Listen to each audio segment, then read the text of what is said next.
Right. Hello, I am Adebola and I'm a storyteller. I'm here to tell stories of courage and resilience. I'm here to tell stories of everyday women who are showing such boldness in the face of adversity. These women are climbing their mountains and walking through fire. My hope is that these stories will inspire other women or the younger generation, especially the younger generation who are writing their own stories on the sands of time. My guest today is someone that I have met for about a year, give or take, and I find her to be an inspirational woman. Um, she is a woman who is one of the loudest cheerleaders for her children that I've ever met. And her name is Uzo. Welcome, Uzo. Thank Thank you you. for being my guest today. Now we're just going to jump right in and just just tell your story. What experiences have shaped who you are today? Hi. Yes, and again, thank you for having me here, Bola. I appreciate it. Indeed, I am a cheerleader for my children. I'm a regular mom. Mom to three kids, 16, 13, and an 8-year-old boy, and the girls are the older ones. And yes, I do cheer them on every day because as a woman, I feel it is important to cheer them on. If I don't cheer them on, who will? And we can all draw from our personal experiences growing up. Yeah. So yeah. So some of the things, experiences, for instance, that have shaped me is I have had strong women in my life. I saw growing up, I was fortunate to be surrounded by these women, just watching them, being close to them. You don't know this, but somehow they influence you. Yeah. And again, these were ordinary women. They were not like the Secretary of State or whatever. They were just mothers. They were entrepreneurs, they were mothers, they were teachers, but they inspired me. They had inner strength within them. So some of the things that shaped me growing up, a lot of things shaped me. I grew up back in those days. Things were a bit difficult, but somehow God did come through every time, which is amazing. And I would not exchange that experience for anything, because it's part of what has made me who I am today, making me to fight for what I believe in, knowing that, anyhow, there's got to be a way. And it's because I had that in my life. Yeah. Some of the other things that have shaped me, which affects, like you said, I cheer my children on. I try to let them know that they are enough. I try to let them know that they can do anything, that they don't need somebody to compliment them or to make them to feel complete. Yeah. Which is an important message I didn't know back then. I used to be bullied a lot when I was, especially, in fact, even in uni, secondary school. Recently, I did say to a friend of mine that I was bullied by so and so, that why was she so mean? And when you think back, I did see a photo of myself from uni. Somebody posted it on Facebook. And I looked at myself in that photo. And what I saw was a really intelligent young woman with so much class. I'm telling you, from that photo, so much class, very intelligent. Somebody that knew where she was going, not knew what she wanted out of life, but she was bullied a lot. Wow. And I couldn't believe it. I'm funny enough, my bully was sitting next to me in that photo. And I was really, I really sat down, my hands crossed and my legs crossed, and I struck this pose, and I really did stand out in that photo. And I was saying to myself, why did this girl pick on me so much to bully me? In secondary school, I experienced bullying a lot. But then I realized it's because of what she saw. Yeah. Yeah. I was also a Christian, you know. Yeah. I stuck true to what I believed in. So people knew me and knew what I stood for. You know, in fact, that photo kind of brought a lot of people I hadn't seen in a long time. You know, we kind of now came and started talking and all that. And somebody did say, oh, you see you now, you know, from back then, you stuck to who to who you are, and it worked out for you. Yeah. And I said, yes, it did, you know. And I was I was wondering, why did she pick on this girl? You know, looking at the two of us, she was just literally sat next to me on that photo. I said, but why? And I tried to analyze it. It's because of what she saw. Yeah. It threatened her, and I don't know why it did. But she saw a beautiful girl. She saw, I had a 2-1. I was, you know, the best graduating student in my class. Wow. You know, so she saw a really intelligent girl who knew where she was going. You know, I was a Christian. I stuck true to what I believed in. I wouldn't say one thing and then, you know, and I'm something else. No. So she saw all of that. Somebody who knew where she was going to, had a future, was really intelligent, was, you know, she was out there doing her own thing, and she tried to pull that down. Wow.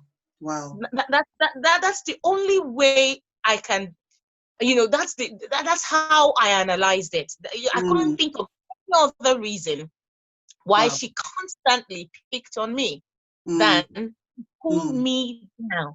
And it's amazing, after so many years, you know, I still think about it, and it still generates all these emotions. Why did you pick on me so much? Wow. Why? And this is about 20 years ago, or 20, well, maybe over 20, at least 20 years ago we're talking about now. So how did that, 20 years. Yeah, more than 20 years. So how did that feel for you going through the bullying? Because how did that feel for you? How did that make you feel? Yeah, so something I forgot to mention was in that picture, I looked at it, and obviously I hadn't seen that picture in a long time, but maybe now, 20 years later, I just look at the picture, and what I saw was an attractive, beautiful, intelligent young woman. Yes. Yeah. Who, and at the same time, looking at that picture, I knew who didn't believe in herself. Yeah. Do I say who didn't believe? No, not who didn't believe in herself. I believed in myself, but who lacked a bit of confidence because of the bullying. Yeah. That it affected my confidence. So I was looking at that, I was like, how could you, looking like this, with everything you had going on for you, suffer from a lack of, you know, inside, I felt I was not enough. That's the word that described it. I knew where I was going. You know, I knew I had to study to be the best, you know, so I could go out there fighting for the best jobs and all that. You know, I was a Christian. I had my principles. I stuck to my principles. I was a beautiful young girl back then in those days, you know, but inside, I felt I was not enough. Because I was constantly bullied. I know what bullies do. They try to make you feel like you are less than you are. Something that you are. Yes. Yeah. Wow. So Wow. So looking at that photo, you know, I was really annoyed with myself. Yeah. How could you think that you are not enough? Do you know, it's on the benefit of hindsight that we see these things, but going through it at that time, it's amazing what our perspectives are. So if you were to tell your younger self something, what would you tell your younger self? You are enough. I would say to her, and I wish somebody told me this, which is why I cheer my children all the time. Yeah. You are enough. You are beautiful. In fact, I can remember somebody telling me, you are not beautiful at all. You're so ugly. And wow. You know, people look for different ways to, all they're trying to do is to pull you down. Yeah. Do you see what I'm saying? Totally. Yeah. Yeah, they just want to pull you down.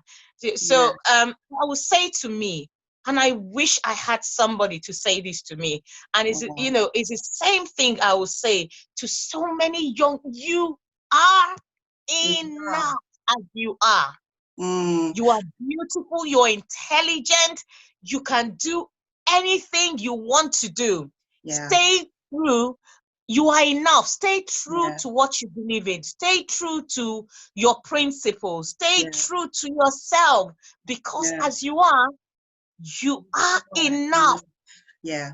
Don't And let people dump their rubbish on you. on you. Say Yeah. no, excuse Yeah. me. And the thing about bullies, if I had one day said to her, please don't talk to me that way, Yeah. believe me, that would have ended the bullying. Yeah. So in But terms I of didn't do support, that. you mentioned something about you wished you had people that would tell you that. So in terms of Yes. support, what support did you receive along the way or not? Because yeah, it depends. What support did you receive? I'll be honest, in that regard, I didn't really have any support. Mm. Do you understand? I didn't have somebody say to me, you are enough, because maybe they didn't know what I was going through. To Yeah. say, you're super intelligent, you're on the right track, you're doing the right things, and your future is bright. Forget about what people are doing or saying. I didn't Yeah. have that. I didn't have somebody say to me, the next time she bullies you, tell her, call it out and tell her not to do it. Be very brave about it, because if you Mm. do that, she will stop. But if you don't do that, she will continue. Yeah. Yeah. And that's the message, I try to get out there to young people. I work with young people, I work with children in different ways, and it's what I try to tell them, don't dump your junk on me. And if you do that, Yeah. you stop them in their tracks. Yeah. Yeah. Yeah. Don't dump your junk on me. I like that. Whoa. So what would you tell a teenage girl? If there's one thing you would tell a teenage girl, because what you've experienced, even though it was 2 decades ago, is still going on every day today for the younger generation, for women. What would you tell maybe a teenage girl or younger woman? Yeah. It's the same thing I would tell my younger self. You are enough. Mm. You are on this planet for a purpose. Mm. You are important enough. Don't Mm. expect somebody to come out and make you feel important. No, in Mm. yourself, know that you are enough. You're Mm. important. You are special. Stop waiting for people to make you feel complete. In yourself, you need to feel complete. Yeah. Yeah.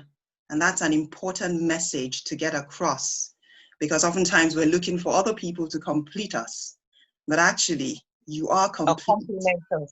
And Yes. it's that package, that awareness of that whole package in terms of its strengths and its weaknesses. That's how every package comes. But you're Yeah. enough. I like that Yeah. message. You're special. That's brilliant. So thank you, Uzo. So what are you doing now? I think it's great to hear, because you're an everyday woman, 3 children. What, and you have you've told your story, you've told where you're coming from, you've told, because some of the experiences you've shared are things that would stop someone from achieving or actually thinking they can do anything. Because, and that's the thing about bullying, about confidence and self-esteem. It works to prevent you from thinking you can do anything. You just feel like, oh yeah, I can't do it, I can't do it, I can't. So what are you doing now? I'll be honest with you, I didn't some of the things I'm doing now, they were not planned, but I think they were driven by my past experiences. Okay. It wasn't really planned. I didn't plan, okay, I'm going to do this, I'm going to do that. But I think somehow my past experiences kind of put a passion in me to tell people, our young people, children out there, that they are special, they are unique, they are enough. It doesn't matter where you come from, what your background is, your parents are the prime minister or not, or they are Dangote or not, or Oprah Winfrey. It does not matter. Yeah. You know, and you know, I think my experiences somehow have pushed me and put that passion in me to tell young people this. And I do this through a number of ways. I started a reading session. It actually started purely as a reading session for children in primary school. Yeah. You know, I'm on Facebook and YouTube. It's called Read With Me. But somehow a big part of that reading session is also affirmations, young people telling themselves that they are enough, they are special, they are unique, they're extraordinary, they are beautiful.